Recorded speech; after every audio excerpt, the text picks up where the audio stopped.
तो इन कथाओं से शिक्षा भी केवल सतगुरु के भगत ही ले सकते हैं। वर्तमान में क्या क्या शिक्षा है, ये महाभारत की लड़ाई की जड़ क्या है। गुरुदेव ने बताया कि युधिष्ठिर ने एक शीश महल बनवाया था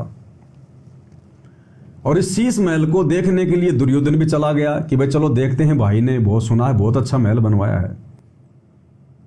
तो उसमें ऐसी ऐसी व्यवस्था थी, जहां पर जमीन है वहां तो पानी भरा हुआ है, सामने वाले को दिखाई नहीं दे, और जहां लगे कि सामने पानी है वो तो बिल्कुल जमीन होती थी। तो ऐसे ही वो धोखा खा गया दुर्योधन और पानी में गिर गया, जमीन समझकर पानी में गिर गया। ऊपर जो द्रौपदी थी वो नहा धोकर अपने बाल वगैरह सुखा रही थी, उसने देखा कि दुर्योधन तो पानी में गिर गया। अब उसने मजाक कर दिया अपना देवर समझ के, उसने कहा कि अंधों के अंधे ही पैदा होते हैं। अब इस बात को लेकर दुर्योधन के मन में गांठ पड़ गई, उसने बदला लेने की सोच ली, बदला लेने की। अब गुरुदेव ने हमें क्या कहा, हमें क्या शिक्षा मिलती है। पहली बात तो हमने इस भक्ति मार्ग पर किसी के साथ में मजाक नहीं करना है। मजाक भगत को ना शोभा देता है, ना भगत के लिए है मजाक। हमने कोई मजाक नहीं करना। मजाक करने की हमें फुर्सत ही नहीं होगी। जब हम सतगुरु की भक्ति को सही प्रकार से करने लग जाएंगे तो मजाक करने की आप और हमारे पास में फुर्सत ही नहीं रहेगी। जब आपको ये भगवान समझ में आ जाएगा, ये ज्ञान समझ में आ जाएगा, इस काल का लोक में कितना दुख है, कितना तकलीफ है, कितने संकट हैं, जब ये समझ में आ जाएगा, ये नरक का दुख, 84 लाख योनियों का दुख, तपतशिला का संकट जब ये समझ में आ जाएगा तो भाई और बहनों मजाक की तो फुर्सत ही कहां है। भगत हमेशा एक मीठी मीठी टेंशन में रहेगा, एक चिंता में रहेगा भगत। ये परमात्मा अगर मेरा पैर फिसल गया तो सारा काम बिगड़ जाएगा। हंसी भी बड़ी मुश्किल से आएगी भगत को, हंसी भी बड़ी मुश्किल से, हमेशा उनमुना सा रहेगा, उनमुना सा। तो मजाक की तो फुर्सत ही कहां भगत को। और मान लो अगर मजाक अगर कर भी दिया था द्रौपदी ने, तो फिर हमने दुर्योधन जैसा नहीं होना। भाई भाभी थी, मां के समान है, अगर दो बातें बोल भी दी तो कौन सी बड़ी बात है। तो हमने दुर्योधन की तरह रिएक्ट नहीं करना। हम भक्तों के साथ अगर कोई मजाक भी करता है, कोई भुंडा भी बोलता है, दो गालियां भी दे देता है, कोई अगर वो कड़वा भी बोल देता है, अगर कोई ताना मार देता है, तो हम भक्तों ने दुर्योधन की तरह उनकी बातों को अपने दिल पे नहीं लेना चाहिए। हमें यह भी शिक्षा मिलती है। आवत गाड़ी एक है, उल्टा हो अनेक, कहे कबीर ना उल्टी और रहे एक की एक। जो तो को काटा बोवे ताको बोतु फूल, तो ये फूल के फूल हैं वाको हैं त्रिशूल। तो हमने दुर्योधन की तरह पाका घड़ा नहीं बनना है। परमात्मा अपनी वाणी के माध्यम से हमें समझाते हैं कि साधु सज्जन और सोना ये टूट जुड़े सो बार। साधु यानी भगत संत, उसके अंदर एक लक्षण होना चाहिए, उसके अंदर एक वो गुण होना चाहिए।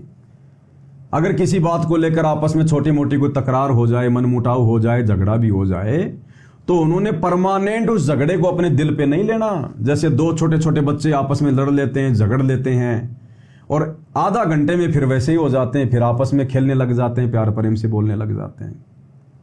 तो परमात्मा कहते हैं साधु सज्जन, सज्जन यानी भला इंसान, अच्छा इंसान किसी की बात को अपने दिल पे नहीं लेता है, भूल जाता है कि नादान है, बालक है।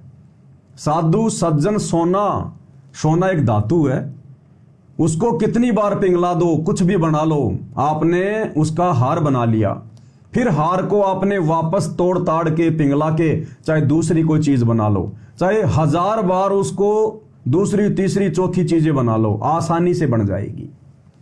तो परमेश्वर कहते हैं भगत का जो व्यवहार है वो ऐसा होना चाहिए। साधु सज्जन सोना टूट जुड़े सो बार, यानी मन में कोई राग द्वेष छल कपट ईर्ष्या भाव नहीं होना चाहिए। दगा करने की भावना, धोखा देने की भावना भगत के अंदर नहीं होनी चाहिए। तो कहते हैं साधु सज्जन सोना टूट जुड़े सो बार, और दुर्जन कुंभ कुमार का एक धक्के दरार। भगत ने कुम्हार के पके हुए मटके की तरह व्यवहार नहीं करना चाहिए। दुर्जन जो व्यक्ति होता है वो फिर दुर्योधन जैसा हो जाएगा। जैसे कुम्हार का पका हुआ मटका अगर फूट जाए फिर दोबारा आप उसका मटका नहीं बना सकते, वो किसी काम का नहीं है फिर वो। तो परमेश्वर कहते हैं साधु सज्जन सोना टूट जुड़े सो बार और दुर्जन कुंभ कुमार का एक धक्के दरार। तो ये भी हमने शिक्षा लेनी चाहिए। फिर परमेश्वर ने बताया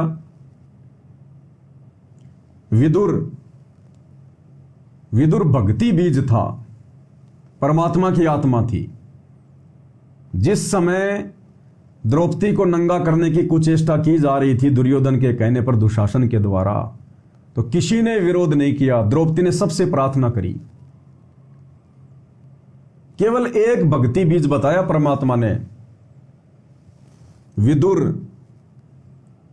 विदुर ने उसी समय खड़े होकर कहा कि रे नालायको, तुम क्या कर रहे हो? तुम आपस में काका ताऊ, काका चाचे के बेटा बेटी, एक तुम्हारा खानदान, एक तुम्हारा ये परिवार, और तुम आपस में अपनी इज्जत को उछाल रहे हो। अरे द्रौपदी, तुम्हारी भी तो भाई कुछ लगती होगी। कल को समाज क्या कहेगा, देश दुनिया क्या कहेगी, इतिहास तुम्हारे ऊपर थूकेगा।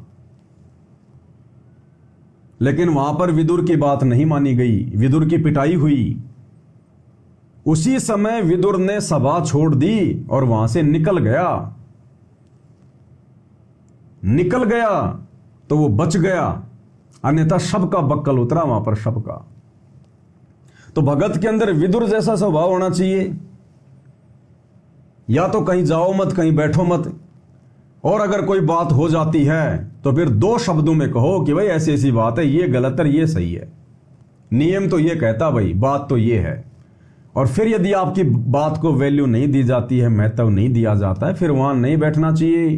परमात्मा कहते हैं तुरंत वहां से उठ के चल दो भाई, अन्यथा फिर तुम दोषी बनोगे परमात्मा के। जैसे भीष्म पितामह परमात्मा का दोषी बन गया,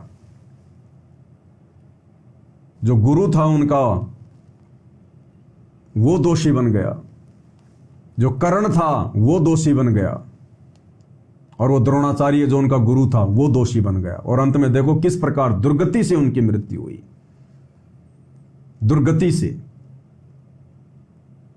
और एक सबसे बड़ी शिक्षा क्या मिलती है हमें?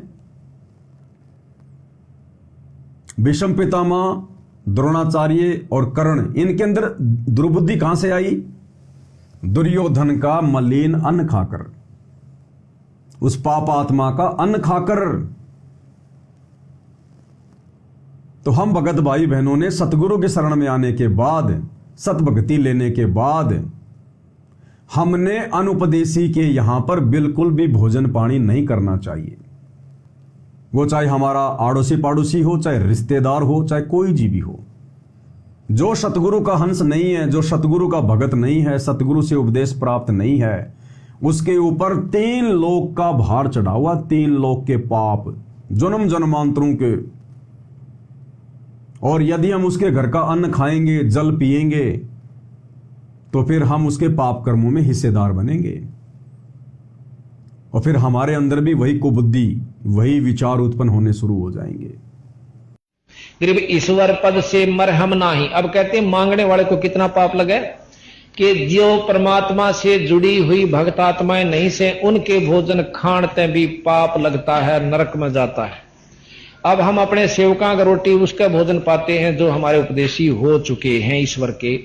कहते हैं गरीब ईश्वर पद से मरम नाही गरही आन उपासी, जाकी भिक्षा संत न खावे पड़े काल की फांसी। संत ने अनुपदेशी बिना भगवान का नाम लिए हुए जीव का तो रोटी भी नहीं खानी चाहिए, वो भी उसका भोग भोगना पड़ता है। तो इस महाभारत से हमें बहुत सारी शिक्षाएं मिलती हैं गुरुदेव भगवान के आशीर्वाद से। अन्यथा सतगुरु की शरण में आए बिना इन ग्रंथों को चाहे कितना ही पढ़ लो, चाहे रामायण को पढ़ लो, चाहे महाभारत को पढ़ लो, चाहे भागवत को पढ़ लो, किसी इंसान को कोई सद्बुद्धि नहीं आ सकती। अब देख लो ना, पूरी दुनिया पढ़ रही है, इतने कथाकार हो रहे हैं, एक से एक बढ़ के वो कलाकार हैं, दिन रात पाठ करते हैं। है किसी पे कोई असर? किसी के विषय विकारों पे कोई कंट्रोल है? बिल्कुल नहीं है। सद्बुद्धि है किसी को? कोई सद्बुद्धि नहीं है। तो भाई और बहनों, ये सद्बुद्धि भी सतगुरु की शरण में आने के बाद और सतगुरु अपना आशीर्वाद देकर हमारा ज्ञान योग खोलता है, तब हमें उनके प्रवचन समझ में आते हैं। अन्यथा इतने सारे टीवी चैनल पर सतगुरु के प्रवचन चल रहे हैं, घर घर में सतगुरु की पुस्तकें पहुंच चुकी है, लोग उनको पढ़ भी रहे हैं, देख भी रहे हैं, बुद्धि क्यों नहीं आ रही उनको सतगुरु से जुड़ने की प्रेरणा क्यों नहीं हो रही? क्योंकि भाई और बहनों, उनके ऊपर वो विशेष रजा, विशेष मेहर गुरुदेव भगवान की नहीं है, जो आप और हमारे ऊपर समय रहते हो चुकी है। तो हमने इसका भरपूर फायदा उठाते हुए भक्ति मार्ग पर आगे की ओर बढ़ना है।